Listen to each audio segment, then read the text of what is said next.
தொடர்ச்சியாக மத்தேயு சுவிசேஷத்தை பார்த்து வருகிறோம். கடந்த வருடத்தோட நம்ம 13 அதிகாரம் முடிச்சிருக்கிறோம். இன்னைக்கு 14வது அதிகாரத்தை நம்ம சிந்திக்க இருக்கிறோம். மத்தேயு 14ஆம் அதிகாரம் முதல் 12 வசனம், 21வது பக்கத்துல முதல் 12 வசனம் வாசிக்கிறேன். அப்புறமா நம்ம தொடர்ந்து சிந்திக்கலாம். 14ஆம் அதிகாரம் 1-12. அக்காலத்தில் காற்பங்கு தேசாதிபதியாகிய ஏரோது இயேசுவின் கீர்த்தியை கேள்விப்பட்டு தன் ஊழியக்காரரை நோக்கி, இவன் யோவான் ஸ்நானன், இவன் மரித்தோரிலிருந்து எழுந்தான், ஆகையால் இவனிடத்தில் பலத்த செய்திகள் விளங்குகிறது என்றான். ஏரோது தன் சகோதரனாகிய பிலிப்புவின் மனைவி ஏரோதியாளின் நிமித்தம் யோவானை பிடித்து கட்டிலில் கட்டி காவலில் வைத்திருந்தான். ஏனெனில் நீர் அவரை வைத்துக் கொள்வது நியாயமல்ல என்று யோவான் அவனுக்கு சொல்லியிருந்தான். ஏரோது அவனை கொலை செய்ய மனதாய் இருந்தும் ஜனங்கள் அவனை தீர்க்கதரிசி என்னபடினால் அவர்களுக்கு பயந்திருந்தான். அப்படி இருக்க ஏரோதின் ஜென்ம நாள் கொண்டாடப்படுகிற பொழுது ஏரோதியாரின் குமாரத்தை அவர்கள் நடுவே நடனம் பண்ணி ஏரோதை சந்தோஷப்படுத்தினாள். அது நிமித்தம் அவன் நீ எதை கேட்டாலும் தருவேன் என்று அவளுக்கு ஆணையிட்டு வாக்கு கொடுத்தான். அவள் தன் தாயினால் ஏவப்பட்டபடியே யோவான் ஸ்நானனுடைய தலையை இங்கே ஒரு தாளத்திலே எனக்கு தாரும் என்று கேட்டான். ராஜா துக்கமடைந்தான். ஆகிலும் ஆணைய நிமித்தமும் பந்தியில் கூட இருந்தவர்கள் நிமித்தமும் அதை கொடுக்க கட்டளையிட்டு ஆள் அனுப்பி காவல் கூடத்திலே யோவானை சிறைசேதம் பண்ணிவிட்டான். அவனுடைய சிரசை ஒரு தாளத்திலே கொண்டு வந்து சிறு பெண்ணுக்கு கொடுத்தார்கள். அவள் அதை தன் தாயினிடத்தில் கொண்டு போனாள். அவனுடைய சீசர்கள் வந்து உடலை எடுத்து அடக்கம் பண்ணி பின்பு போய் அந்த சங்கதியை இயேசுவுக்கு அறிவித்தார்கள் என்பதை கர்த்தருடைய வார்த்தை. ஒவ்வொரு முறையும் நாம் வேதத்தை திறக்கும் பொழுது தேவன் நம்மோடு பேசுகிறவராக இருக்கிறார். தொடர்ந்து இந்த மத்தேயு சுவிசேஷத்துல மத்தேயு யூதர்களை மையப்படுத்தி இயேசு கிறிஸ்துவினுடைய ராஜரீகத்தினுடைய மகிமையை சொல்லிட்டு இருக்கிறார்.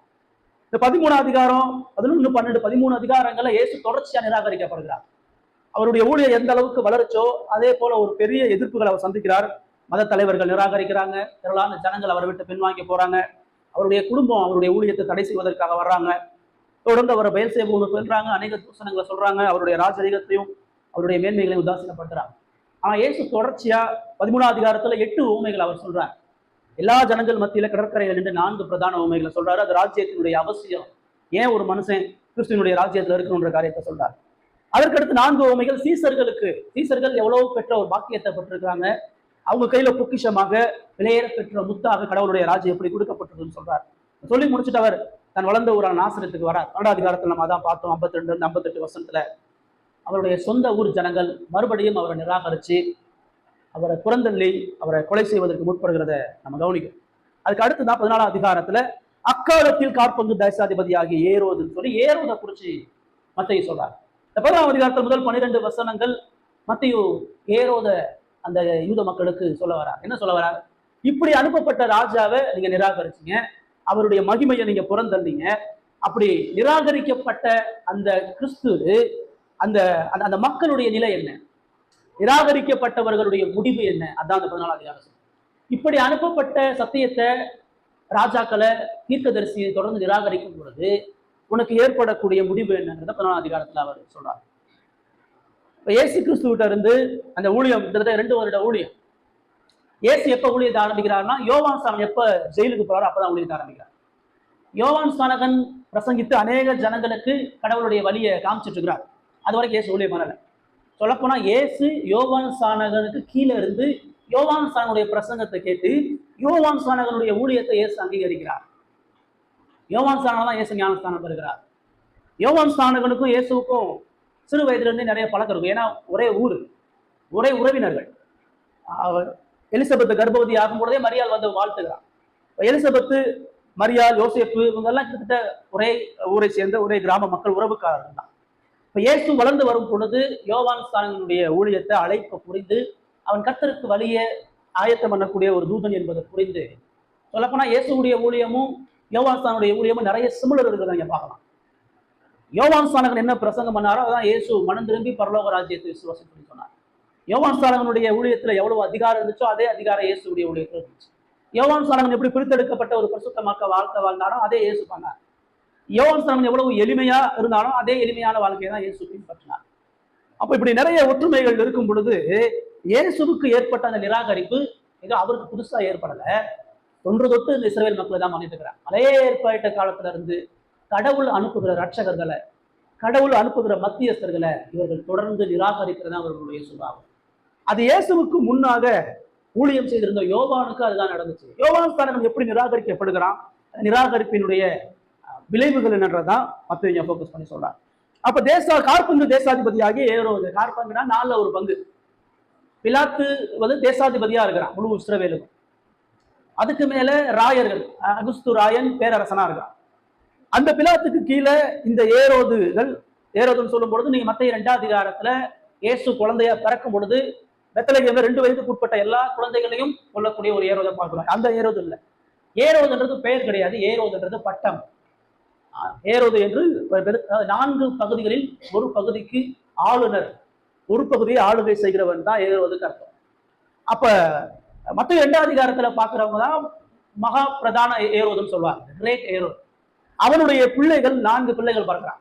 4 பிள்ளைகளும் அந்த ஏரோதுக்கு அடுத்து அவருடைய பதவியை பிடிக்கிறதுக்கு போட்டி நடக்குது. அப்ப அந்த ஏரோது என்ன பண்ணிடுறான் அப்படின்னு சொன்னா, அந்த இஸ்ரவேல் பகுதியை வடக்கு, கிழக்கு, தெற்கு, மேற்கு 4ஆ பிரிச்சு ஒவ்வொரு பகுதிகளையும் ஒவ்வொரு குமாரர்களை ஆளுகைக்கு நேரம் வச்சிடறான். ராயன்ட்ட அனுமதி கேட்டு இஸ்ரவேல் பகுதிகளை 4ஆ பிரிச்சு 4 பகுதிகளில் இருக்கிறான். அதுல ஒரு ஏரோது கலிலேயாவிலும் சுத்தி உள்ள பெரேயாவிலும் ஆளுகை செய்யக்கூடிய ஒரு ஏரோது தான் இந்த ஏரோது. நீ லூக்கால பார்க்கும்போது ஏரோது அந்திப்பான்னு அவருடைய பேர் சொல்லப்பட்டது. இன்னொரு ஏரோது பார்க்குறோம், பிலிப்புன்னு ஒரு ஏரோது இருக்கிறார். பவுலுடைய ஊழியத்தில் அக்ரிப்பா அப்படின்னு சொல்லி ஒரு ஏரோது இருக்கிறார். இவங்கெல்லாம் அந்த மகா பிரதான ஏரோதினுடைய 4 விதமான பிள்ளைகள். அவங்களுக்குள்ள எப்பயுமே பல போட்டிகளும் பல முரண்பாடுகளும் இருக்கும். இந்த இடத்துல சொல்லப்படக்கூடிய ஏரோது இயேசுவினுடைய கலிலேய பகுதிக்கு கவர்னர், இயேசுவினுடைய பகுதிக்கு ஆளுகை செய்யக்கூடிய ஒரு ஏரோது. இந்த ஏரோது இயேசுவினுடைய கீர்த்தியை கேள்விப்படுகிறார். இயேசுடைய புகழ் பரவுது. இயேசுவினுடைய அற்புதம், பிரசங்கம், அவருடைய சுகமாக்குதல், அவருடைய எதிர்ப்புகள், இதெல்லாம் ராஜாக்கு போகுது. திரள் கூட்டமான ஒரு மக்கள் பின்பற்றும் பொழுது அதை உளவு பார்க்கறதும் வாட்ச் பண்றதும் ஒரு அதிகாரியுடைய வேலை. இப்ப அந்த செய்தியை அவன் கேள்விப்பட்டுட்டு, இதுக்கு முன்னாடி நம்ம பார்க்கிறோம் ஒவ்வொருத்தரும் இயேசுவை குறித்து ஒவ்வொன்று சொல்றாங்க. ஒவ்வொரு மக்களுக்கும் இயேசு ஒவ்வொரு புரிதல் இருக்கிறது. பரிசேயர்கள் அவரை பெயல்சேபுன்னு சொல்லி சொல்றாங்க, சதுசேயர்கள் வேதப்பாரர்களும் அவர் தேவகுமாரன் இல்லைன்னு சொல்லி சொல்றாங்க, நிறைய ஜனங்கள் அவரை தீர்க்கதரிசின்னு சொல்லி சொல்றாங்க. பல புரிதல் இருந்துச்சு. ஆனா இங்க ஏரோது இயேசுவை குறித்து சொல்றது வித்தியாசமானவன். ஏரோது அங்க என்ன சொல்றான், இயேசுடைய கீர்த்தியை கேள்விப்பட்டு தன் ஊழியக்காரர் நோக்கி, இவன் யோவான் ஸ்நானகன், இவன் மருத்துவல் இருந்து எழுந்தான், ஆகையால் இவனிடத்தில் பலத்த செய்கள் விளங்குகிறது என்றான். ஏரோது நேரடியாக இயேசுவை பார்க்கல, அவர் சிலுவைக்கு ஒப்பு கொடுக்கப்பட்ட பொழுதுதான் நேரடியாக இயேசுவை பார்க்கலாம். அந்த செய்தியை கேட்டுட்டு அவரிடத்திலிருந்து வெளிப்பட்ட கடவுளுடைய வல்லமையை, மகிமையை பார்த்து கொண்டு ஊழியக்காரன் சொல்றான், இவன் வந்து யோவான் ஸ்நானகன். எப்படி யோவான் ஸ்நானகன் சொல்ல முடிஞ்சது? ஏற்கனவே பார்த்தோம், இயேசுக்கும் யோவான் ஸ்நானகன் நிறைய ஒற்றுமை இருக்கு. ஆனா யோவான் ஸ்நானகன் அற்புதம் எதையுமே செய்யல, ஒரு அற்புதம் கூட செய்யல. இயேசு பல அற்புதங்களை செய்தார். யோவான் ஸ்நானகனை விட இயேசு கிறிஸ்துவுக்கு திரள் கூட்டம் வருது. யோவான் ஸ்நானகனை விட பல மடங்கு இயேசு உயர்ந்தவராக வெளிப்பட்ட உடனே ஏரோதுக்கு இயேசுவை குறித்து கேட்கும் பொழுது யோவான் ஸ்நானகனுடைய சிந்தனை வரும். ஏன்னா பின்னாடி அதனுடைய விளக்கத்தை முத்தையங்க சொல்றாரு. ஏரோது ஆளுகை செய்த அந்த பகுதிகளில் யோவான் ஸ்நானனுடைய ஊழியம் பிரதானமா இருக்கும் பொழுது, அந்த ஏரோது தன்னுடைய சகோதரனுடைய பிலிப்புவின் மனைவி, 3வது சகோதரனுடைய பிலிப்புவின் மனைவியை அவன் அபகரிச்சு வச்சுக்கிறான். சகோதரனுடைய மனைவி அபகரிச்சு வச்ச உடனே அந்த பாவத்தை யோவான் ஸ்நானகன் நேரடியாக போய் கண்டிக்கிறான். ஏன் ராஜாவை போய் கண்டிக்க வேண்டிய அவசியம் இருக்குது? ஒரு ராஜா செய்யக்கூடிய இந்த பாவம் வெறுமனே ஒரு பாலியல் சார்ந்த பாவம் மாத்திரமல்ல, அது முழு சந்ததியையும் சமுதாயத்தையும் சீரழிக்கக்கூடிய ஒரு பாவம். இப்ப ஏரோது தன் சகோதரனுடைய மனைவின்னு சொல்லும் பொழுது அவ விதவை கிடையாது, அவ ஏற்கனவே இன்னொருத்தனுக்கு மனைவியா இருக்கிறான். அவன் அரச அதிகாரம் உள்ள ஒரு ஆளுநர். அவனுடைய சகோதரனுடைய மனைவியை அவன் வஞ்சகமா ஏமாத்தி அவளை கூட்டிட்டு வந்து வாசம். அந்த செய்தி ஊருக்கே போது, எல்லா மக்களுக்கும் தெரியுது. இவன் ஏற்கனவே திருமணமான, இவனுக்கு ஏற்கனவே மனைவி பிள்ளைகள் இருக்குது. அந்த மனைவி பிள்ளைகளுக்கு முதலாவது அவன் துரோகம் பண்ணா, அவளை விவாகரத்து பண்ணி அனுப்பிட்டு இன்னொருத்திய, அது திருமணமாகி இன்னொருத்தனோட இருக்கிற தன்னுடைய மனைவியை அபகரிச்சு கொண்டு வைக்கிறான். இப்ப இது சமுதாயத்துல மக்கள் இதை கேள்விப்படும் பொழுது அவர்களும் தவறான உறவுகளையும் விபச்சாரத்தையும் பெருகுவதற்கு அதிக சூழ்நிலை இருக்குன்றதை புரிந்து இந்த பாவம் முழு சந்ததியும் சமுதாயத்தையும் எடுத்து போடும் என்பதை புரிந்து, ஏன்னா யோவான் காலத்துல மக்கள் பாரம்பரியத்தாலும் சடங்காலையும் பீடிச்சிருக்கிறாங்க. போலியான பக்தி மேலோங்கி இருக்கிறது. அநேக ஆயக்காரர்கள் மக்களை வறுமையில மாற்றுறாங்க. இப்போ அந்த இக்கட்டான நிலையில ஜனங்களுக்கு ஒரு புதிய வெளிச்சமா கடவுளிடத்துல மறுபடியும் இஸ்ரவேலை அழைக்கும்படியா யோவான் ஸ்நானகன் ஒரு பெரிய புரட்சியை பண்ணிட்டு இருக்கிறான். ஜனங்களை மனம் திரும்புதலுக்கு நேரம் கொண்டு வந்துட்டு இருக்கிறான். இந்த நேரத்துல ஏரோதினுடைய இந்த தவறான உறவு அந்த மக்களை திசை திருப்புவதற்கும் அந்த மக்களை பல பாவங்களுக்கு நேராக வழிநடத்துவதற்கு காரணமாகுன்றதை புரிந்து நேரடியா ஏரோதினுடைய பாவத்தை சுட்டி காட்டுறான். நீ பாவம் சொல்லி தொடர்ச்சி அவன் சுட்டி காட்டுறான். அப்படி சுட்டி காட்டும் பொழுது ஏரோதியார் அவன் கூட்டிட்டு வந்த அந்த ஏரோதியார் ராணியா இருக்கிறவன் என்ன பண்றான்னா, யோவானை பிடிச்சி ஜெயில போடு. அவன் தொடர்ந்து நம்மளை குறிச்சு அவதூற சொல்லி ஜனங்கள் நிறைய பேர் யோவானுக்கு ஆதரவா இருக்கனால நம்முடைய அதிகாரத்தை எடுத்து அவன் புரட்சி பண்ணி நம்ம ராஜ்யத்தை எல்லாம் ஆக்கிடுவான்னு சொல்லி அவனை தூக்கி ஜெயில போடுறான். ஜெயில போட்ட பொழுதும் கூட ஏறுவது நிறைய விஷயங்கள்ல யோவான் ஸ்நானகனிடத்திலிருந்து ஆலோசனை பெறுகிறான். அப்படி சொல்லக்கூடிய சில நீதியான ஆலோசனைகளை பெற்றுக்கொண்டு வாழ்கிறான். ஒரு பீரியட்ல ஏரோதுக்கு ஒரு பிறந்த நாள் வருது. அந்த பிறந்த நாள்ல ஏரோதியாருடைய மகன் நடனம் பண்ணி ஏரோதை வஞ்சிக்கும் பொழுது அவன் அந்த அந்த பிறந்த நாள் அன்னைக்கு அந்த அந்த மகளுக்கு நீ எதை கேட்டாலும் உனக்கு தருவேன், ராஜ்யத்துல பாதையை கேட்டாலும் தருவேன்னு சொன்ன உடனே அவ தான் தாயினால ஏவப்பட்டபடி யோவான் ஸ்நானனுடைய தலையை கேட்கிறான். அப்ப கூட பந்தி இருந்தவர்கள் நிமித்தமா அவன் சொன்ன ஆணைய நிமித்தமா யோவான் ஸ்நானகனை காவற்கூடத்தில் இருக்கிற யோவான் ஸ்நானகனை தலையை வெட்டி அவனை கொன்னு அவனுடைய தலையை ஒரு தட்டில் கொண்டு வந்து கொடுக்குறான். யோவான் ஸ்நானனுடைய உடல் எடுத்து சீசர்கள் அடக்கம் பண்றாங்க. அதான் அந்த பகுதி சொல்லும். அடக்கம் பண்ணி கிட்டத்தட்ட பல மாதங்கள் ஆயிடுச்சு. யோவான் ஸ்நானகன் இனி அவனை எச்சரிப்பதற்கு இல்லை. இப்ப அவனுடைய வாழ்க்கையில இருந்த ஒரு எதிரியை அவன் கொலை பண்ணி புதைச்சிட்டான். பல மாதங்கள் கிட்டத்தட்ட 2 வருடமா இயேசுவினுடைய ஊழியர்கள் நடந்துட்டு இருந்து 2 வருஷம் ஆயிடுச்சு யோவான் ஸ்நானகன் மரிச்சு. இப்ப இந்த நிலையில தான் இயேசுவினுடைய கீர்த்தியை கேள்விப்பட்ட உடனே அவனுடைய எண்ணம் யோவான் ஸ்நானகனை நோக்கி திரும்புகிறது. ஏன்னா அது என்ன சொல்லுது? யோவான் ஸ்நானகனுக்கு பண்ண துரோகம் அவனுடைய இருதயத்தை விட்டு போகல. யோவான் ஸ்நானகனை கொண்டு போட்டது அவனுடைய சிந்தையில ஆழமா உறுதியாக அமர்ந்திருக்கிறது. பார்க்கிறோம். அவனுடைய மனசாட்சி உறங்க விடல. அவனுடைய துணிகரமான பாவம் தொடர்ச்சியாக அவனுடைய இருதயத்துல ஒழித்துக் கொண்டிருக்கிறது. யோவான் சிறைச்சாலையில இருந்தாலும் அவன் மனசாட்சியில சுதந்திரமா இருந்தான். ஏரோது அரண்மனையில இருந்தாலும் அவனுடைய மனசாட்சி அவனை தொடர்ச்சியாக எச்சரித்து மனசாட்சி என்ற சிறைகள்ல அவன் பாதிக்கப்பட்டவனாக இருந்தான். அவனுடைய பாவத்தினுடைய துணிகரம் அவனுடைய வாழ்க்கை வருடங்கள் கழிந்தாலும் அவனை காயப்படுத்திட்டே தான் இருக்கு. அவனுக்குள்ள ஏரோது நீங்க நல்லா வாட்சி பார்த்தீங்கன்னா மக்களுக்கு பயப்படுவான், மனைவிக்கு பயப்படுவான், பிள்ளைக்கு பயப்படுவான், கூட்டத்தை பார்த்து பயப்படுவான். இப்போ யோவான் ஸ்நானகனை பார்த்து பயப்படுறான். அப்ப இயேசுவை குறிச்சும் அவனுக்கு ஒரு பெரிய பயம் உண்டாகும். அதிகாரத்துல இருக்கிறவனுக்கு ஏற்படக்கூடிய நிகழ்ச்சி, அவனுக்கு ஏற்படக்கூடிய பாவத்தினால ஏற்படக்கூடிய பிரச்சனை இது முதலமாக செய்கிறது. இப்போ ஏரோதினுடைய வாழ்க்கையில முதல்ல மத்தேயு இங்க பிரதானமா என்ன சொல்றாரு? கிறிஸ்துவ சத்தியத்தை நீ துணிகரமா நிராகரிக்கும் பொழுது அது ஒரு வாழ்க்கையில நீடித்த பாதிப்பு உண்டுமா நம்ம போகாது. யோவான் ஸ்நானகனை அவன் கொண்டுட்டு எல்லாம் சரியாய நினைச்சான். ஆனா அவனுடைய மனசாட்சி தினந்தோறும் அவனை கொண்டுட்டு இருக்கு. எங்க பார்த்தாலும் அவனுக்கு யோவான் ஸ்நானகன் முகமும் யோவான் ஸ்நானகன் பேசிய அந்த எச்சரிப்புகள் அவனுடைய காதுகளை ஒழித்துக் கொண்டே இருக்கு. இயேசுவை பார்க்கும் பொழுது மரித்து போன யோவான் உயிரோட வந்துட்டான்னு பாக்குறான். யோவான் உயிரோட வந்தனால இவ்வளவு வல்லமையான செயல்கள் இருக்குதுன்ற எச்சரிப்பு இருக்குது. ஏன்னா யோவான் ஸ்நானகனோட இயேசு ஆழமா எச்சரிக்கிறார். கடவுளுடைய மகிமை வல்லமைகளையும் சொல்றனால யோவான் ஸ்நானகன் ஏரோது அவர் யோவான் ஸ்நானகன் சொல்லிப்பாங்க. முதல்ல இந்த பகுதி என்ன சொல்கிறாரு? பாவத்தை நம்ம துணிகரமா செஞ்சு அதை மறைச்சி வாழும் பொழுது அதனுடைய விளைவுகள் நித்தியமானது. பாவத்தை துணிகரமா செஞ்சு நம்ம வாழ்க்கைய எதுவுமே நடக்காதுன்னு நினைச்சு நம்ம வாழும் பொழுது அது நித்திய காயத்தை ஏற்படுத்துகிறதாக இருக்கிறது. ஒரு சிறிய பாவம், ஒரு துணிகரமான பாவம் கடவுளுடைய இருதயத்துல பாதிக்கக்கூடிய அந்த பாதிப்பை அவர் தொடர்ந்து ஒவ்வொரு மனிதனுக்கும் வெளிப்படுத்துறார். நம்முடைய வாழ்க்கையில பாவத்துக்கான எந்த சிறிய கதவுகளையும் நம்ம திறந்து விட்டுறக்கூடாது. அவன் ஒரு முறை தான் கொலை பண்ணான். அவன் கொஞ்ச நாள் தான் சிறைச்சாலை யோவான் ஸ்நானகனை வச்சான். ஆனா சாகுற வரைக்கும் அவனால யோவான் ஸ்நானகனை மறைக்க முடியாது. சாகுற வரைக்கும் அவனுடைய குற்ற உணர்வு அவனை கொண்டு புதைத்துக் கொண்டு வந்தது. இயேசுவை நிராகரிக்கக்கூடிய அந்த யூதர்களுக்கு மத்தேயு வாசிக்கும் போது சொல்றாரு, நீ கிறிஸ்துவை நிராகரிக்கிறத சாதாரணமா என்னால யோவான் ஸ்நானகனை ஏரோது எப்படி யோவான் ஸ்நானகனை கொண்டான் அதே போல யூதர்கள் இயேசுவை கொண்டாங்க. அப்படி நிராகரிக்கப்பட்ட சிலுவையில கொல்லப்பட்ட அந்த இயேசுவை நீ நிராகரிக்கக்கூடிய அந்த பாம்பை என்பது ரொம்ப ஆழமானது. இன்னைக்கு நீ அவருக்கு கீழ்ப்படியாம அவர் உன்னை எச்சரிக்கும் பொழுது நீ மனம் திரும்பாம துணிகரமா உன் இஷ்டப்படி வாழ்ந்துன்னு சொன்னா அதனுடைய அழிவு ஒரு நித்தியத்துக்கும் கொண்டு வரும்னு சொல்லி சொன்னார். 3-5 வசனத்தை பார்க்கும் பொழுது வாசிங்க. 3-5 வசனத்துல 3-5 வசனம்.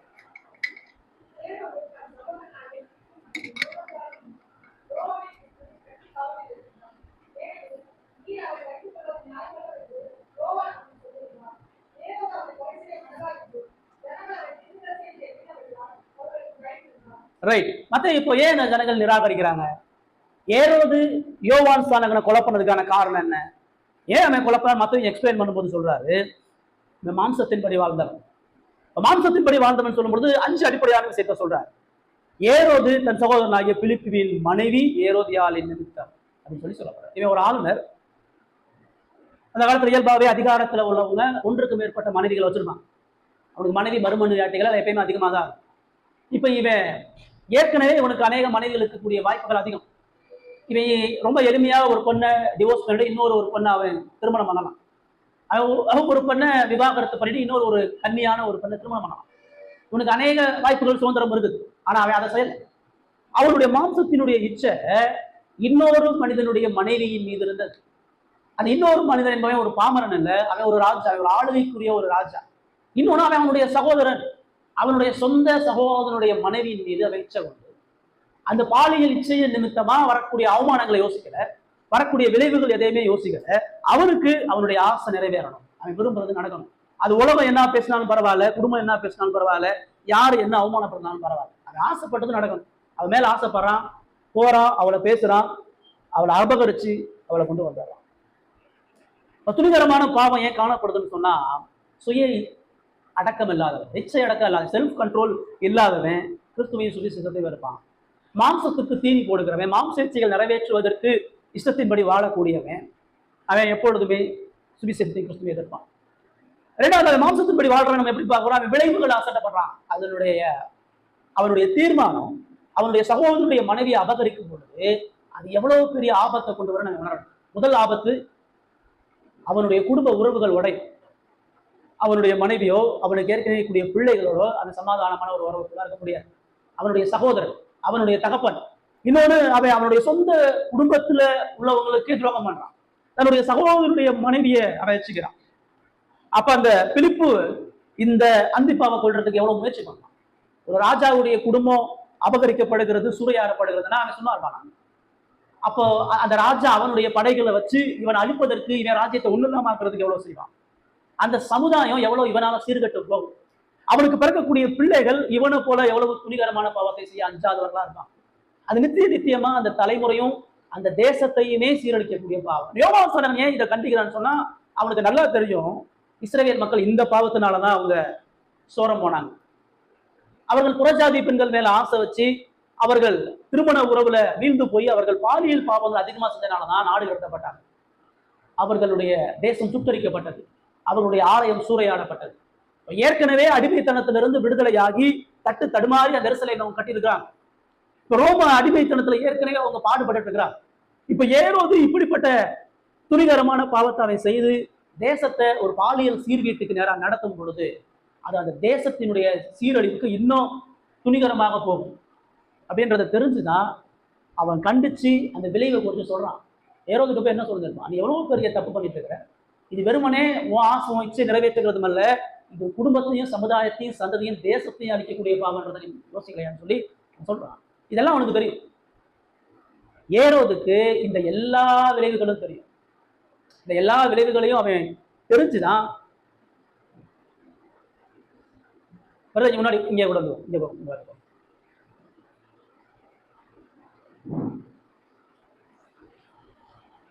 மத்தேயு 14 அதிகாரத்துல முதல் 12 வசனத்துல நம்ம பார்க்கிறோம் ஏரோதுடைய வாழ்க்கை. அப்ப ஏரோதுக்கு அவன் சகோதரனுடைய மனைவி அபகரிக்கும் பொழுது இவ்வளவு நடக்கணும் அவனுக்கு தெரியும், இவ்வளவு விளைவுகள் இருக்குன்னு தெரியும், இவ்வளவு ஆபத்து இருக்குன்ற எல்லாம் தெரிஞ்சு துணிகரமா அவன் செய்யறான். மூணாவது, அவனுக்கு மற்றவங்களை குறிச்சு எந்த கரிசனையும் இல்லை. அவர் அபகரிக்க வரும்பொழுது கணவன் எப்படி பாதிக்கப்படுவான், அந்த அந்த குடிமக்கள் எப்படி பாதிக்கப்படுவாங்க, இவனுடைய குடும்பம் எப்படி சீரழியும், உறவுகள் எப்படி பிரிவினை உண்டாகும். இது ரெண்டு விதமான பிரிவினை உண்டாக்கி அவனை எவ்வளவு பேர் எதிர்ப்பாங்க, எவ்வளவு பேர் அவனை அவலட்சணமா எண்ணுவாங்க. அவனுக்கான கனம் இருக்காது, மரியாதை இருக்காது. அவன் துன்மார்க்கமான அதிகாரத்துல வாழும் பொழுது அவன் சந்திக்க வேண்டிய எல்லா பிரச்சனைகளையும் மற்றவர்கள் அவனுடைய பாவத்தினால் எவ்வளவு பாதிக்கப்படுவான். அந்த தேசமே துண்டாடப்படும், குடும்பம் உடையும், உறவுகள் ஒண்ணு இல்லாம ஆகுன்ற எந்த அக்கறையும் கிடையாது. நாலாவது, இவன் மாம்சத்தின்படி வாழ்றவன் சொல்லும் பொழுது இவன் எச்சரிக்கைகளை வெறுப்பவன். தெரியாம பண்ணிட்டாங்க, தெரிஞ்சும் தெரியாம இவன் பண்ணிட்டான் அப்படின்லாம் இல்லை. அது ரொம்ப தெளிவா அங்க என்ன நடக்குதுன்னு சொன்னா, அவன் அவளை ஆசைப்பட்டு அபகரிக்கும் பொழுது, அபகரிச்சு வரும் பொழுதே யோவான் எச்சரிக்கிறான். அந்த வசனம் சொல்லுது, நீர் அவளை வைத்துக் கொள்வது நியாயம் அல்ல என்று சொல்லி இருந்தான்னா சொல்லிக் கொண்டே இருந்தான்றதான் மூலமொழியில் சொல்லப்பட்டது. அதுல இருந்து அவன் மனம் திரும்புகிற வரைக்கும் அவனுடைய அரண்மனையில போய் அவனை பார்க்கும் பொழுதெல்லாம் அந்த பாவம் சுட்டி காட்டி கொண்டே இருக்காரு. தாவீதுக்கு ஆண்டவர் நாத்தான் அனுப்பி சொன்னார், ஏரோதுக்கு ஆண்டவர் யோவான் சாணகன் அனுப்பி தொடர்ச்சியாக அவனுடைய பாவம் சொட்டப்பட்டு கொண்டே இருக்கிறார்.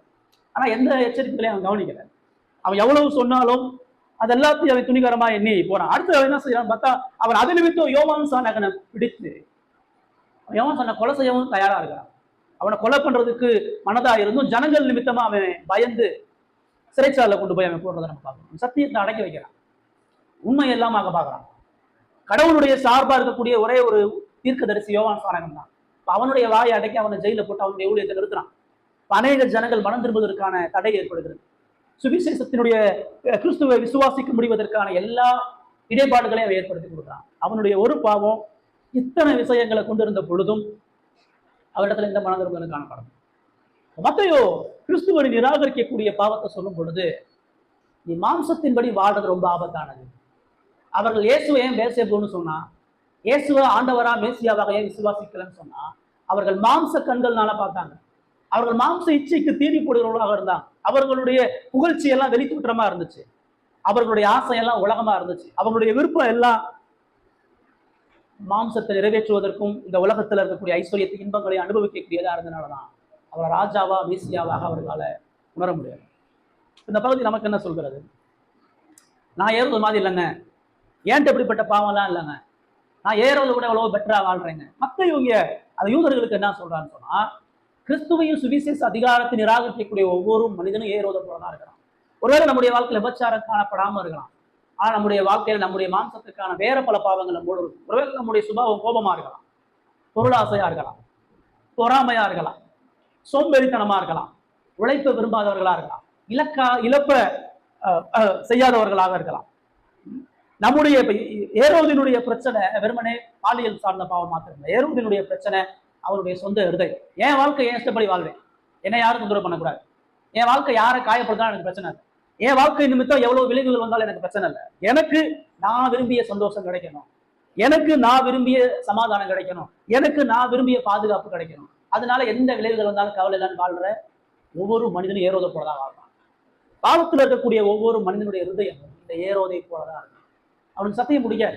அவன் சத்தியத்தை அநியாயத்தினால அடக்கி வைக்க பார்ப்பான். அவனுக்கு மற்றவர்களை குறிச்ச எந்த கரிசனையும் எந்த அக்கறையும் இருக்காது. பாவத்தை எச்சரிக்கை செய்யறதை விரும்ப மாட்டான், அவன் எதிர்ப்பான். அவன் பாவத்தினால வரக்கூடிய விளைவுகளை குறித்து எந்த உணர்வும் இருக்காது. யார் அழிஞ்சு போனாலும் பரவாயில்ல, நான் நல்லா இருக்கும், நம்ம நல்லா இருக்கிறதுக்கு 4 பேர் சத்தாலும் பரவாயில்ல. இதான் இந்த உலகத்தினுடைய சிந்தை. இப்படிப்பட்ட சிந்தை கொண்ட எல்லாரும் ஏரோதுக்களை போல இருக்கிறார்கள். இயேசுவினுடைய அதிகாரமும் சுவிசேஷத்தையும் நான் நிராகரிப்பதற்கு அடையாளம் எனக்கு இருக்குதா அப்படின்னு நம்ம கேட்டோம்னு சொன்னா, இந்த குணாட்சி நமக்கு இருக்குதா? நம்முடைய பாவம் துணிகரமாக காணப்படும் பொழுது அதிலிருந்து மனம் திரும்புவதற்கான எச்சரிக்கை கடவுள் நமக்கு தொடர்ந்து கடவுள் நம்முடைய இருதயத்தை தட்டி கொண்டிருக்கும் பொழுது எந்த விளைவுகளை உணராம, எந்த உணர்வுகளை உணராம நம்முடைய மனசும் மாம்சமும் விரும்பினங்களை செய்திருப்போம்னு சொன்னா அது மிகப்பெரிய அழிவை கொண்டு வரும்.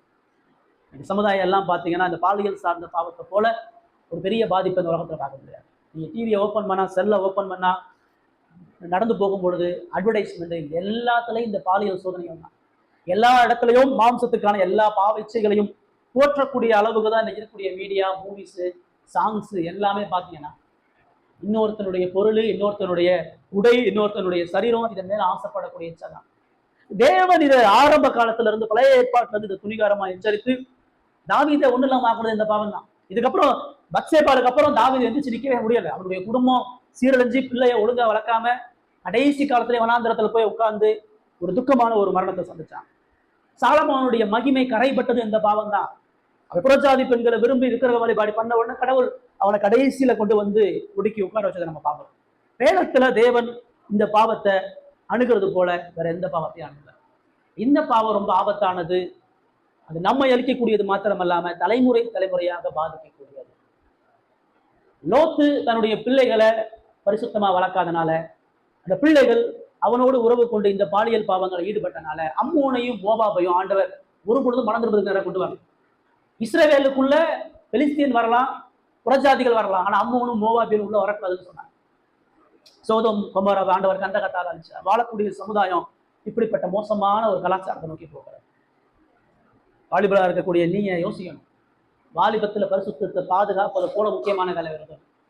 பாலியல் உணர்வுகளுக்கு ஆட்படாம கடவுளை இந்த காலத்துல பிடித்து கொண்டு பாவத்தை குறிச்ச பயத்தோட எச்சரிக்கையோட கரிசனையா நம்ம வாழலன்னு சொன்னா ஏரோதுக்கு ஏற்பட்ட ஆபத்தான நிலையில கொண்டு போய் முடியும். தேவன் நம்முடைய பாவங்களை அவர் அறிகிறவரா, கண்டிக்கிறவரா, எச்சரிக்கிறவரா இருக்கும்போது மனம் திரும்பும். ஏரோது உண்மையை சொன்னவன் அழிச்சு போடலாம், ஆனா அவனுடைய மனசாட்சியில் ஒழிக்கக்கூடிய உண்மையின் குரல் அழிக்க முடியாது. வெளியே இருக்கிற யோவான் அழிச்சிடலாம், ஆனா உள்ள இருக்கிற கடவுளுடைய சத்தத்தை அவனால ஒரு பொழுது அடைக்கப்படல. யோவானுடைய வார்த்தைகள் ஏரோதை கட்டி போட்டுச்சு, அதனாலதான் ஏரோது யோவானை கட்டி போட்டான்.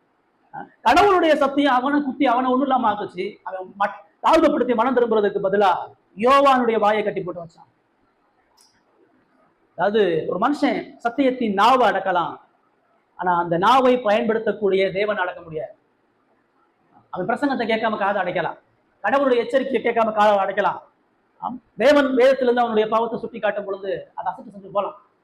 தேவன் அவனுடைய இருதயத்தை நித்தியத்துக்கு விசாரிக்கிறவராக இருக்கிறாங்க, மறந்துடக்கூடாது. அப்போ கிறிஸ்துவனுடைய அதிகாரத்தையே இவர்கள் நிராகரிக்கிறார்கள் சொன்னா அவர்கள் மாம்சத்தின்படி வாழ்ந்தவர். அதனுடைய விளைவு 6:11 வாசிங்க. 6:11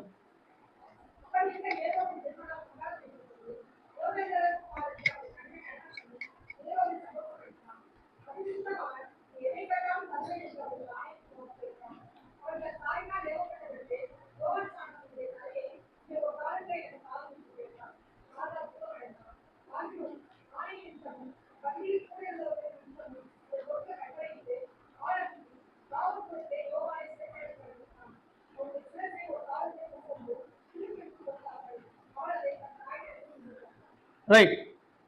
இதை ஏன் மத்தேயு எக்ஸ்பிளைன் பண்ணி சொல்றாரு?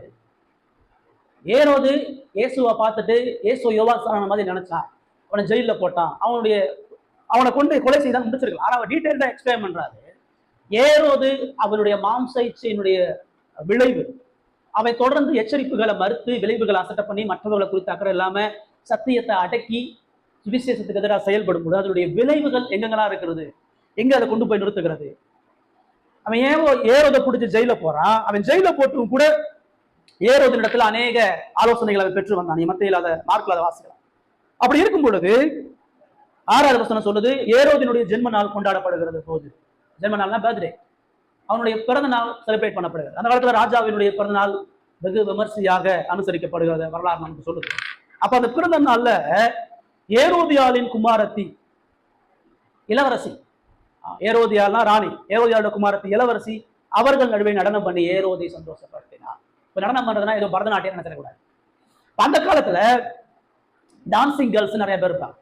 இந்த மாதிரி அரண்மனை கொண்டாட்டங்கள்ல, முக்கியமான கொண்டாட்டங்கள்ல பெண்களுடைய நடனம் இருக்கும். இந்த பெண்களுடைய நடனத்தை பெரும்பாலும் அந்த ஊர்ல உள்ள தாசிகள் தான் செய்வாங்க. விபச்சாரிகளை வச்சுதான் அந்த டான்சிங் நடத்துவாங்க.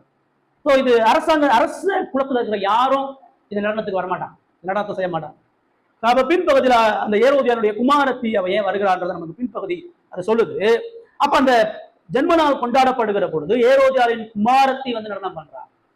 இது வந்து செக்ஸுவல் டான்ஸ்.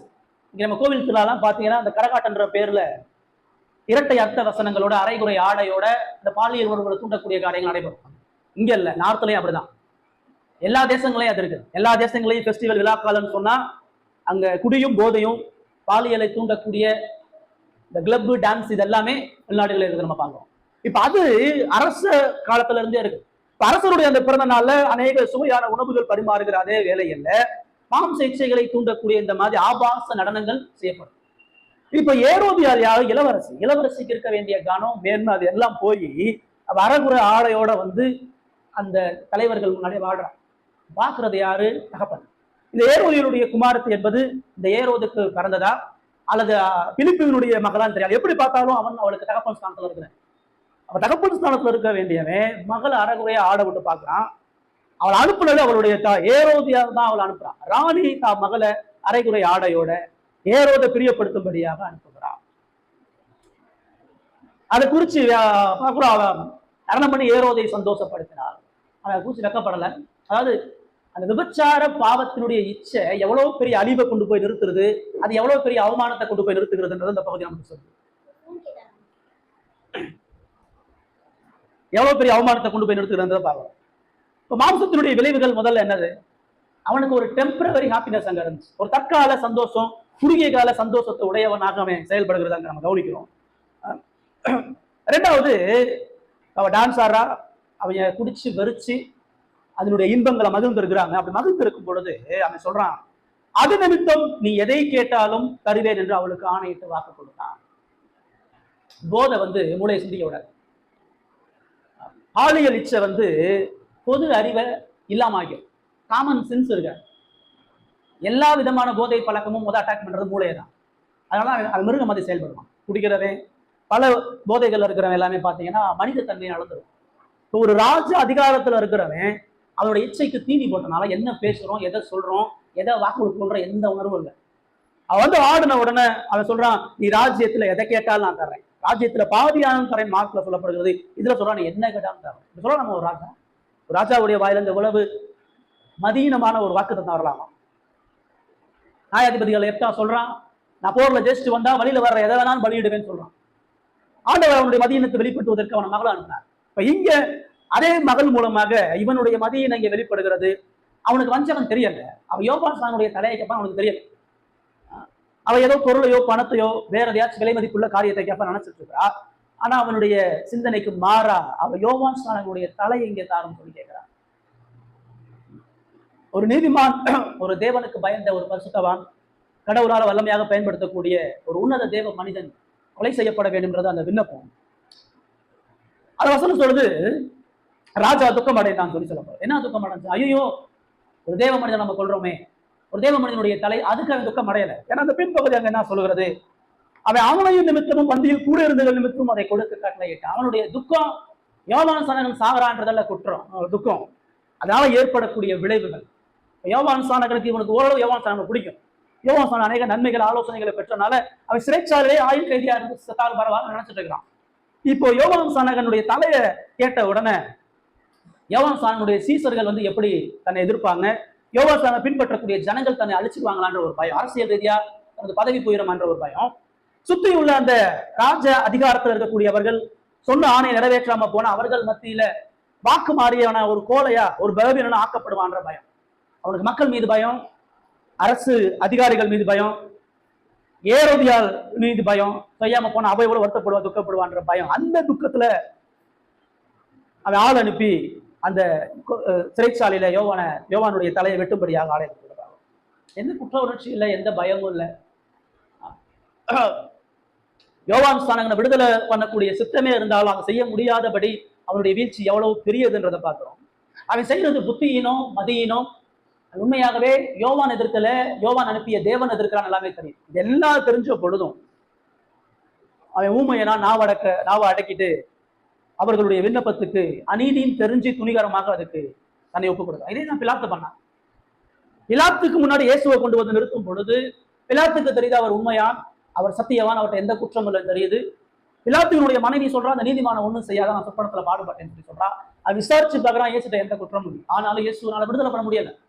இயேசுவின் சார்பா, சத்தியத்தின் சார்பா நிக்க முடியாம இயேசுவை சிலுவையில ஒப்பு கொடுத்தான். இப்ப மத்தேயு அந்த நிழலை முன்னாடியே காட்டுறாரு. இயேசு கிறிஸ்துவுக்கு சொல்றாரு, யூதர்களுக்கு சொல்றாரு, நீ இயேசுவுக்கு பண்ணதுக்கு முன்னாடியே யோவான் ஸ்நானகன் அதான் நீ பண்ண. ஏரோது அவன் அறிவை வித்து போட்டு, அவன் அறிவை மழுங்கடைச்சு, அவன் புத்தி என்னன்னா அவன் செஞ்சான். அவனுடைய துக்கம் என்பது ஒரு முதல்ல எப்பயுமே ஒரு இறைய கல்வி பிடிச்சி அந்த இறைய கொதறிட்டு அந்த முதல்ல கண்ணீர் வடிக்கணும். அதான் முதலில் கண்ணீர்னு சொல்லுவாங்க. கொலை பண்ணிட்டு கண்ணீர் வடிக்கிறது. அதே போல ஏரோது யோவான் ஸ்நானகனுடைய தலையை எடுப்பதற்கு கட்டளை அடிச்சுட்டு அவன் துக்கப்படுகிறதாக காட்டிக் கொண்டிருக்கிறான். பாவத்தை குறிச்ச கண்ணீர் என்பது சில நேரம் விளைவுகளை குறிச்ச அது உண்மை கிடையாது. யூதாஸ் அழுதான். குற்றமில்லாத இடத்தை காட்டி கொடுத்தேன், யூதாஸ் அழுதான். கேயாசி அழுதான், யோவாப் அழுதான். பழைய ஏற்பாட்டுல பல பேர் பாவத்தை குறிச்சு குற்ற உணர்வோடு அழுவாங்க. அது மன திரும்புதல் கிடையாது. பாவத்தினுடைய விளைவை குறித்து அழுக முடியும், பாவத்தினுடைய பாதிப்பை குறித்து அழுக முடியும், பாவம் கொண்டு வரக்கூடிய முடிவை குறித்து அழுக முடியும். அது எதுவுமே மன திரும்புதல் கிடையாது. அது எதுவுமே உண்மையான பக்தி விருத்திக்குரிய மனம் திரும்புதல் இல்லை. யூதாசு அழுதான், பேதுரு அழுதான். ஆனா பேதுரு இயேசுவை காயப்படுத்திட்டமே அழுகிறான். கடவுளுக்கு விரோதமானதன் பேதுரு அழுதான், தாவீது அழுதான், பழைய ஏற்பாட்டு விசுவாசி எழுத நம்ம பார்க்கிறோம். இந்த இடத்துல ஏரோதினுடைய துக்கம் ஒரு போலியானது நம்ம கவனிக்கிறோம்.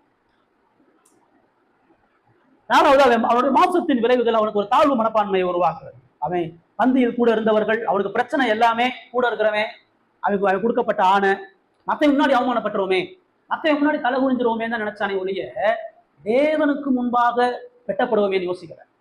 தேவனுக்கு முன்பாக அருவருப்பானது செய்யணுன்ற எந்த பயமும் இல்லை. மாம்சத்தின்படி வாழ்றவன் எப்பயுமே தாழ்வு மனப்பான்மை பண்ண மற்றவனோட தன்னை ஒப்பிட்டு பார்த்துட்டே இருப்பான். ரெண்டாவது அவனுடைய முடிவு, ஆள் அனுப்பி காவல் கூடத்திலே யோவானை சிறைச்சேதம் பண்ணி விட்டான். சாவண்டு போய் சிறைச்சாலை இருக்கிற யோவான விஷயத்தை சொல்லி யோவான் அங்க எந்த போராட்டமும் பண்ணல, யோவான் எந்த கலகமும் செய்யல. யோவான் அந்த தீமைக்கு தன்னை ஒப்பு கொடுக்குறான். யோவானுடைய தலை வெட்டப்பட்டு அது ஒரு காலத்துல ஒரு தட்டுல கொண்டு வந்து அவள் கொடுக்கப்படுகிறது. அவனுடைய நிராகரிப்பு, அவனுடைய இச்சை அவனுக்கு என்றென்றும் மாறாத கரையை ஏற்படுத்துச்சு. ஏறுவது எவ்வளவு மோசமான துன்மார்க்கமான ஒரு அழிவை ஏற்படுத்துகிறவனாக இருக்கிறான்.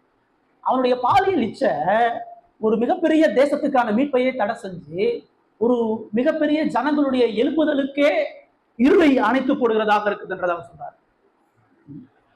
யோவானுடைய ஊழிய பிரகாசிக்கிற வெளிச்சமா இருந்துச்சு. ஏரோது அதை கம்ப்ளீட்டா அழிச்சு போட்டுட்டு ஜனங்களையும் தேசத்தையும் ஒன்று இல்லாமக்கூடிய ஒரு பெரிய அழிவை ஏற்படுத்தணும். பழைய ஏற்பாட்டுல நீங்க சிம்சோனை பார்க்கலாம். சிம்சோனுக்கு கிட்டத்தட்ட இந்த ஏரோதினுடைய நிலை தான். சிம்சோனுடைய கண்களின் இச்சைக்கு அவன் அமைதி கொண்டவனா இல்ல. பெலிஸ்திய பெண்ணை விருப்புறான், கடவுள் அவனை எச்சரிக்கிறாரு. அவனுடைய சாகும் வரைய தெலிலாவுடைய மடியில தான் படுத்துறான். அந்த பாவத்துல இருந்து அவன் மனம் திரும்பவே இல்லை. அவனுடைய மாம்ச இச்சைகளுக்கு, அந்த குறுகிய கால சந்தோஷத்துக்கு தன்னை உட்புகுத்தும் பொழுது அவன் அறிந்து நடந்துட்டு வரான். அவன் கேட்கிறா, எது நிமித்தம் உன்னை கைது பண்ணலான்னு கேட்கிறான். அவன் தப்பிச்சு கடைசியில் அவருடைய வஞ்சகத்துல விழுந்து அவன் உண்மையெல்லாம் சொல்றான். அவனுடைய விளைவு அவனுடைய பலன் பறிக்கப்படுகிறது, அவனுடைய கண்ணு குருடாக்கப்படுகிறது, அவனுடைய சரீரம் உருக்குலைக்கப்படுகிறது, சிறைச்சாலை மாபறுக்கப்படுகிறான். சிம்சோன் புறஜாதி தெய்வத்துக்கு முன்னாடி கொண்டு வந்து நின்றப்படுகிறான். அவன் வேடிக்கை காட்டப்படுகிறான். அவன் ஒரு மோசமான அறிவுக்குள்ளாக மறித்து போகிறான். சிம்சோன் ஒரு விசுவாசியா இருந்த பொழுதும் அவனுடைய வாழ்க்கையினுடைய மாம்ச இச்சை அவனுடைய விளைவுகள் அறுக்காம விடல. ஏரோதினுடைய இச்சை அது யோவானுடைய உயிரை பறிச்சிச்சு. இந்த குடும்பத்தினுடைய உறவுகளை சீரழிச்சிச்சு. தேசத்தினுடைய எழுப்புதலை மூடி போட்டதாக இருக்கிறார். நம்ம நினைச்சிடக்கூடாது, என் தனிப்பட்ட பாவம் என்னைய மட்டும்தான் பாதிக்கும், நான் செய்யற பாவம் மற்றவங்களை யாருக்கும் போயிடாது, மற்றவங்களை எதையும் சந்திக்காது, மற்றவங்களுக்கு எந்த பாதிப்பை ஏற்படுத்தப்பா இல்லை. ஒவ்வொரு மோசமான பாவமும் அது சுற்றியுள்ள நெருங்கியவர்களை அழிக்கும், தூரம் உள்ளவர்களை அழிக்கும், பார்க்கிறவர்களை அழிக்கும். அது சந்ததியா தொடரக்கூடிய மிகப்பெரிய இழப்பை ஏற்படுத்தும். மத்தையோ அந்த யூதர்களுக்கு தான் சொல்றாரு, ஏரோத போல இருந்தாத, ஏரோத போல துணிகரமா இயேசு எதிர்த்து வாழாத, ஏரோத போல அசட்டையா இருக்கிறாரு, ஏரோது போல உன் மாம்ச வழிகளை விட்டு விலகி போயிடாது. குறுகிய கால சந்தோஷம், அற்பமான சந்தோஷத்துக்காக நித்திய அழிவை பெற்றுக்கொள்ளாது. பலவிதமான உலக போதைகளுக்கு அடிமையாயும் அறிவை வித்து போடுறாரு.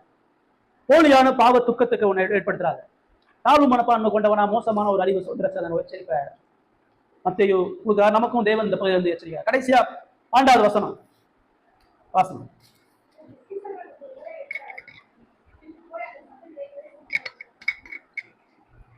ஃபைனலா யோவான் ஸ்நானகனுடைய மரணம் அவனுடைய சீசர்களுக்கு சொல்லப்பட்ட, சீசர்கள் வந்து அவனுடைய உடலை எடுத்து அடக்கம் பண்ணி அதை போய் இயேசுவுக்கு சொன்னாங்கன்னு சொல்லி பார்ப்போம். ஏன் இயேசுவுக்கு சொன்னாங்க? யோவான் ஸ்நானகனுக்கு அடுத்து இயேசு அந்த ஊழியத்தை தொடர்ந்து பண்ணிட்டு இருக்காரு. யோவான் ஸ்நானகனுடைய பிரதிநிதியா, யோவான் ஸ்நானகனுக்கு ஒத்த ஒரு தேவ மனிதனா இயேசு தீர்க்கதரிசியாக தந்துட்டனால அவர்கள் அதை அங்க சொல்றாங்க. மத்தேயு அதை சொல்றாரு, இறுதியா சத்தியத்துக்காக மாம்சத்தை எதிர்த்து வாழ்ந்த மனிதனுடைய முடிவு, மாம்சத்தினுடைய விளைவுகளை கண்டித்து வாழ்ந்த மனிதனுடைய விளைவு, அவன் எவ்வளவு பெரிய செயல்களை கொண்டிருந்தான் சொல்லி சொல்லுது. முதல்ல சுவிசேஷத்தையும் கிறிஸ்துவையும் விசுவாசிக்கிற மனிதனா இருந்தா, உண்மையாகவே இயேசு கிறிஸ்துவனுடைய பிள்ளையா, அவர் ஆண்டவராக ரட்சகராக அறிந்து கொண்டவனா இருந்தான்னு சொன்னா, உன் வாழ்க்கை முதல்ல மனிதர்களை அல்ல தேவனை படுத்துகிற வாழ்க்கையாகும், தேவனை பிரியப்படுத்துகிற வாழ்க்கை. சத்தியத்தின்படி நீ வாழணும்னு சொன்னா, இயேசு கிறிஸ்துவை நிராகரிக்காம அவர் உன்னுடைய ஆண்டவராக இருக்குன்னு சொன்னா, அவன் வாழ்க்கை முதல்ல கடவுளை பிரியப்படுத்துறதா இருக்கும். யோவான் ஸ்நானகன் எந்த இடத்துல எந்த மனிதனை பிரியப்படுத்துறான்? அவனுடைய ஊழியம் முழுவதும் எல்லா இடங்களிலும் தேவன் எதை விரும்பினாரோ அதை சொல்வதற்கு தன்னை ஒப்புக் கொடுத்தான். அவனுடைய மாம்சத்தினுடைய பிரியத்துக்கு, அவனுடைய பாரம்பரியத்தினுடைய பிரியத்துக்கு, அவனுடைய சமுதாயத்தினுடைய எல்லா சிந்தனைகளையும் வெளிச்சமாக தன்னை தேடி வந்த எல்லாருக்கும் கடவுளுக்கு பிரியமா வாழுன்னு சொல்லி சொன்னான். மனந்திரும்புதலுக்கு ஏற்ற கனியை கொடுன்னு சொல்லி சொன்னான். இரண்டாவது, யோவான் ஸ்நானகனுடைய வாழ்க்கையில நம்ம என்ன பார்க்கணும்? அவன் எதிர்ப்புகள் மத்தியிலும் அவன் விசுவாசத்தில் உறுதியாகணும். ராஜாவே பாவம் பண்ணாலும் நீ பண்றது அயோக்கியதானு சொன்னான். உன் பாவத்துக்கான விளைவுகளை நீ அழிக்காம சங்கரிக்காம போக மாட்டேன்னு சொல்லி சொன்னான். இந்த ராஜா அவனை தூக்கி ஜெயிலே போட்டாலும் அவனுக்கு தெரியும், ஏரோதை போய் கண்டிச்சா என்ன நடக்கும்னு தெரியும். ஆனா துணிகரமா அவன் பாவம் செய்யும் போது அதை எச்சரித்து அதன் மத்தியில விசுவாசத்தை பார்த்து கொண்டான்.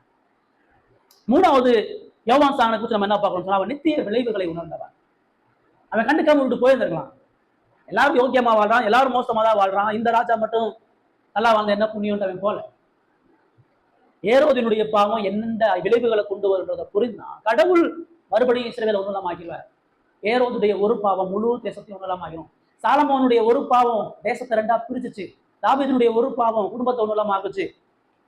ராஜாக்களுடைய சில பாவங்கள் முழு தேசத்தையும் அழிவுக்கு நேராக கொண்டு போச்சு. அதே போல மறுபடியும் ஒரு பெரிய அழிவு வந்துடக்கூடாது, கடவுளுடைய கோபம் வந்துடக்கூடாது, கடவுளுடைய ஆக்கினை நமது மக்கள் மீது வந்துடக்கூடாதுன்றதை உணர்ந்து பாரத்தோடு அமர்ந்தான். மூணாவது, அந்த சுவிசேஷத்துக்கு அந்த சத்தியத்துக்காக உயிரையும் கொடுப்பதற்கு தயார். தான் தலையே போனாலும் பரவாயில்ல, எது உண்மையோ அந்த உண்மைக்கு சார்பாக அவன் இருந்தான். யோவான் சான் வாழ்க்கை நமக்கு என்ன சொல்லுது?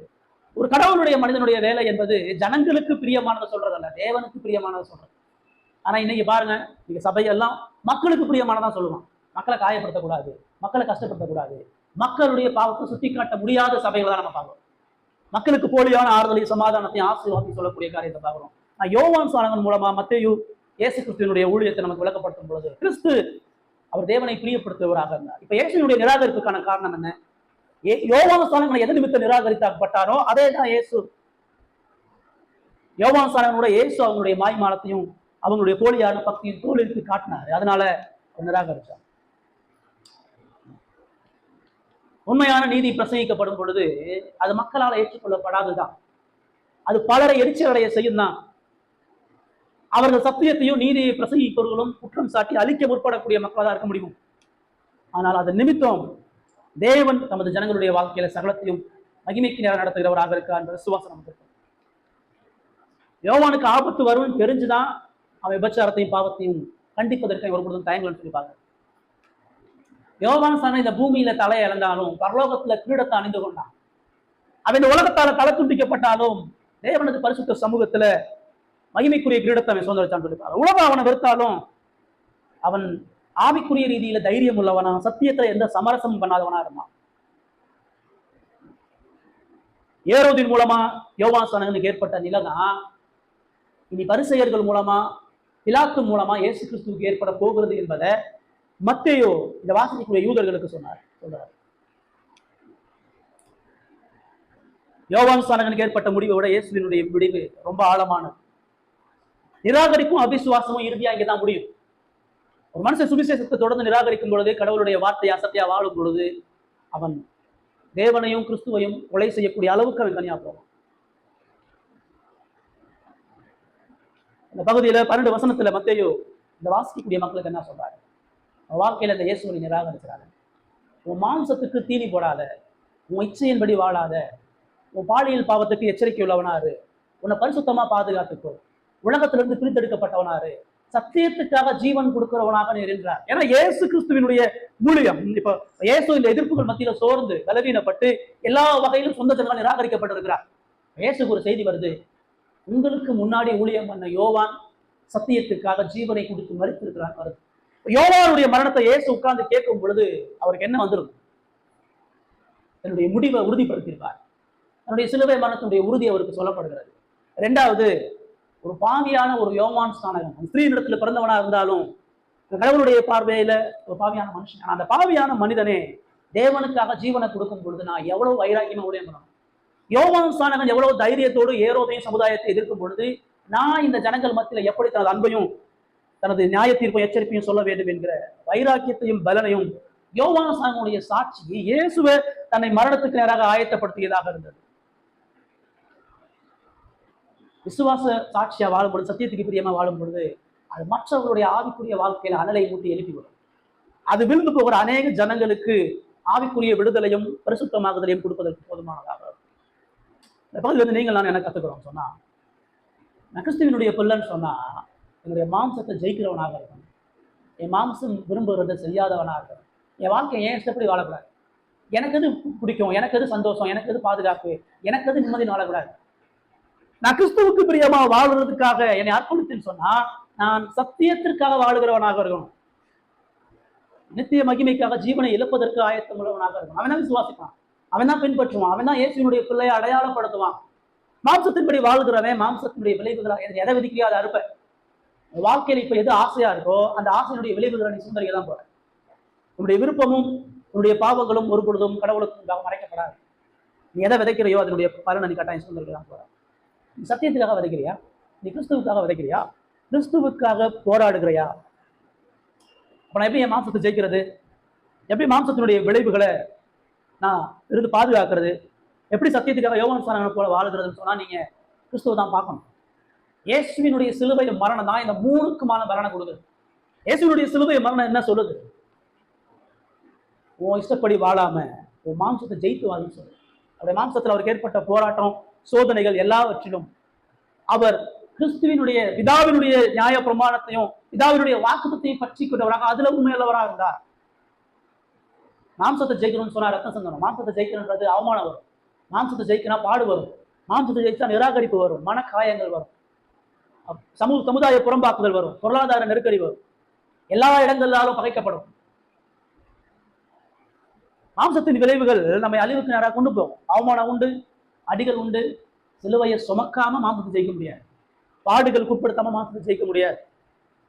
இறுதி வரை சத்தியத்துக்காக வாழ்வதற்கான ஒரு பெரிய எடுத்துக்காட்டு இயேசுவிட்ட தான் பார்க்கணும். யோவான் சாணனுக்கு மரணம் ஒரு நொடியில வந்துச்சு. யோவான் சாணனுக்கு ஒரே ஒரு எதிரி. யோவான் சாணனுடைய மரணம் குறுகிய காலத்துல முடிந்தது. அவனுடைய பாடுகள் குறுகிய காலம். ஆனா இயேசுவினுடைய எதிரி ஒரு ஏரோது இல்லை. இயேசுவினுடைய எதிரி 1000 ஏரோதுக்கள் இருந்தாங்க.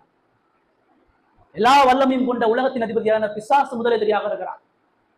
பரிசேயர்களும் பிசாசினுடைய கூட்டமாக இருக்கக்கூடிய அநேக மத தலைவர்கள் அவர் எதிர்க்கிறாங்க. பிலாத்து அவரை நிராகரிக்கிறான்.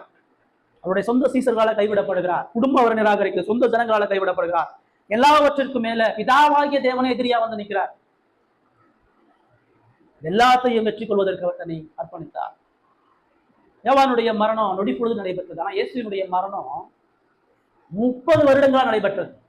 பிறந்த நாள்ல இருந்து அவர் பாடுகளோடு, கண்ணீரோட, துக்கத்தோடு இருந்தார். அவர் பிறந்த நாள்ல இருந்து அசட்டை பண்ணப்படுகிறார். பிறந்த நாள்ல இருந்து அவருடைய முகங்களை விட்டு நம்ம மறைச்சு கொடுக்கணும். பிறந்த நாள்ல இருந்து வளரும் பொழுது, வாலிபனா வரும் பொழுது, அவர் ஊழியர் செய்யும் பொழுது அவமானத்தையும் பரியாசங்களையும் நிந்தைகளையும் எத்தனை இடங்கள் அவரை கொலை செய்ய பார்க்கிறாங்க. மலையில இருந்து தள்ள பார்க்கிறாங்க, கைது பண்ண பார்க்கிறாங்க. பரிசேயர்கள் பல இடங்கள் அவரை காத்திருக்கிறாங்க. அநேக இடங்களை அவர் மறைந்து போகிறத பார்க்கிறாங்க. அவருடைய உச்சந்தலையிலிருந்து உள்ளங்கால் வர வியாதி, அடிகள், காயங்கள், வலிகள், அவமானம், நிர்வாணம், கொடூரமான மரணத்தை, ஆத்மாவனை சைரத்தை அடைந்தவரா. மாம்சத்தினுடைய எல்லா விளைவுகளை அவர் மேற்கொண்டார். சத்தியத்துக்காக தான் ஜீவனை கொடுப்பதற்கும் அவர் தயாரா இருந்தார். உங்களை என்னை மீட்பதற்கு, உங்களை என்னை அன்பு கூர்ந்து நீங்களும் நானும் மாம்சத்தை ஜெயிக்கவும், நீங்கள் நானும் மாம்ச விளைவுகள் அறுக்காம இருப்பதற்கு அவர் ஜீவனை பலியாக ஒப்புக் கொடுத்தார்.